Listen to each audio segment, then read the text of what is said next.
So, today let's talk about SQL commands and which are useful in everyday programming.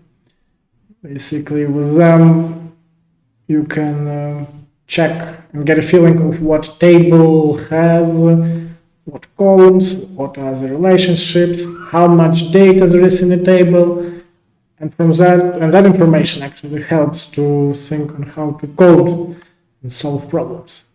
Let's dive into it.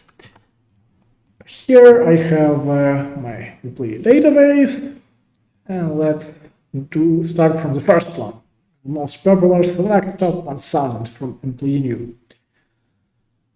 So top 1000 comes as the default, and it's because usually we don't need to look through all the records. You can increase this, of course, if you want, like top 100,000 and execute, and it will take longer. And if table has 1,000,000 of records, it will be even longer, of course. But, as you can see, we've got all of them. Here, by default, we get the list of all columns.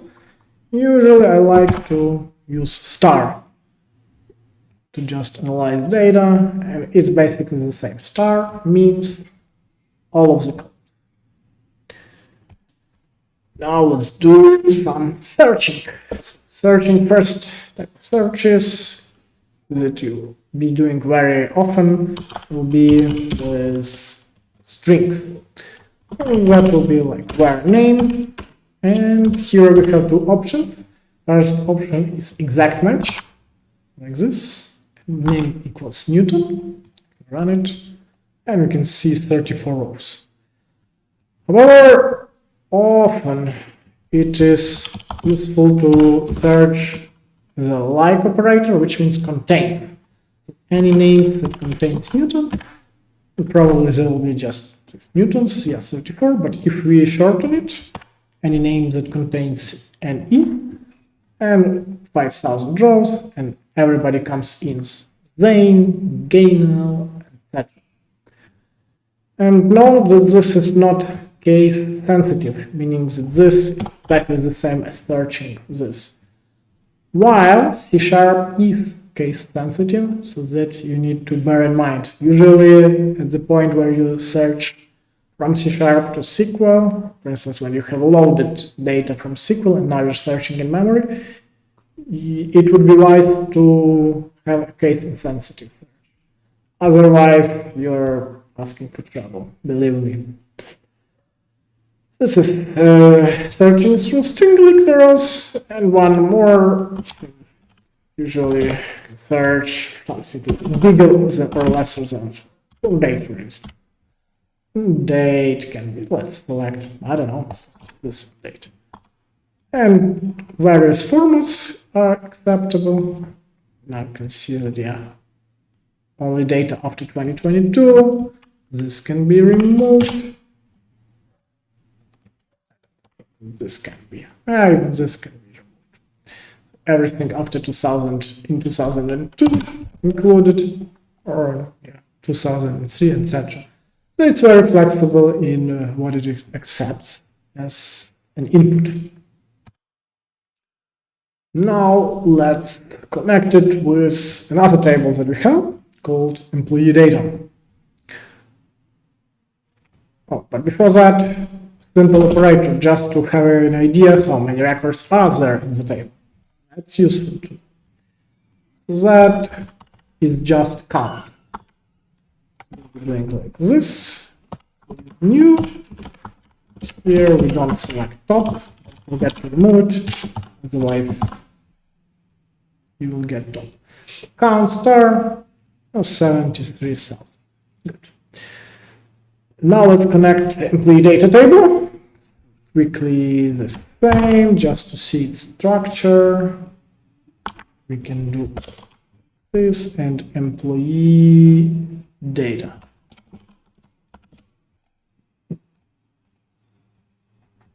Yes, we can see that we have employee ID and data for all of the years.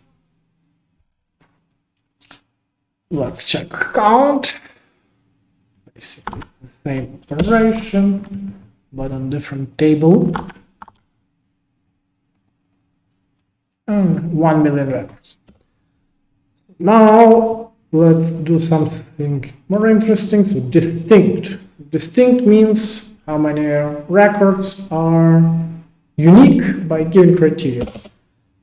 Here we can, for instance, calculate how many records we have uniquely by employee ID. And to do that, just select distinct. We are interested in employee ID column, and it goes to from this table. And you see that it gives us all the records, whole list. And if we want just count, we can count on top of it, no problem. 73,000 matches to this count. Now, let's connect to data sets, employee data and employees new. We are joining. Basically, we would like now to see in one big table employees and data for them. So that goes. Select from employees data, and we join another table.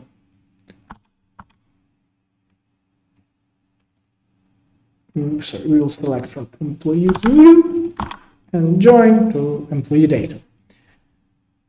Here I like to add shortcut names so that I can use them in the join statement.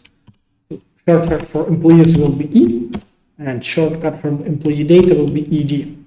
Now I can write my join on much prettier. So now we would like to diagnose it. I want to join based on employee IDs. E employee ID equals ED employee. Let's run it. Now we can see that there is employee and its data. And also you can see that this is a duplication. It's caused by the star. Star means every column from every table that we have here. And employee ID is in both tables, obviously. So that's why we have a duplication. This is join. Its syntax is equal basically to inner join, which means we will get data and output record here only if there is a record in both tables, both in employee new and employee data. And there are variations of the joins. For instance, we can left join, and that would mean that if there were cases that there is something in employee but nothing in employee data, it still would be outputted here.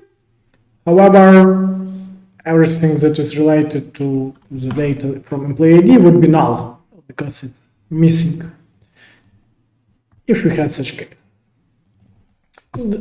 Just join is equal to inner join, can data present in both tables. And let's do one more interesting query. Basically, I would like to know how many employee data records we have for a particular employee.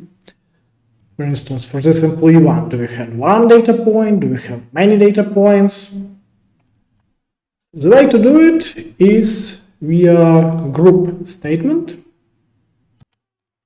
Let's start from writing a query. Select star from view employee data. Group by, and grouping will be done by employee ID. Now let's run it, and it will fail. Basically, it says that this column is invalid in the select list because it's not neither in aggregate function nor it is in the group by. Basically, we can do just this That it makes no sense. What you can do, we have to specify exactly what we want to say.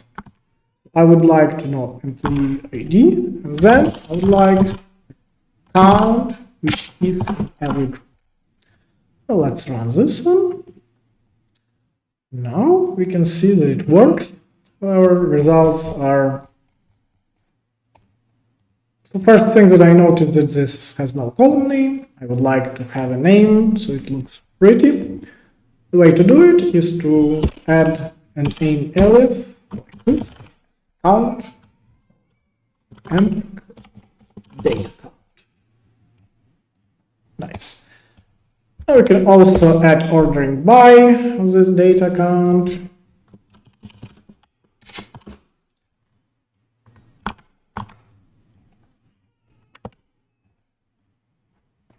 Now you can see that there are some records with only one data point, with 10 data points, and with 20 data points. And one more thing that is quite useful when you, for instance, search for duplicates, or if you wanted to answer, well, how many of which are records at strictly more than one data point. In this case, you should use the keyword having. And it's basically the same. Having count more than one. Let's run this. And now you can see that we can have in output only data points with count more than one. That's it for today. I hope you enjoyed it. Those are useful SQL queries. And yes, they should be helpful in your day-to-day development. Thank you for watching, and bye for now.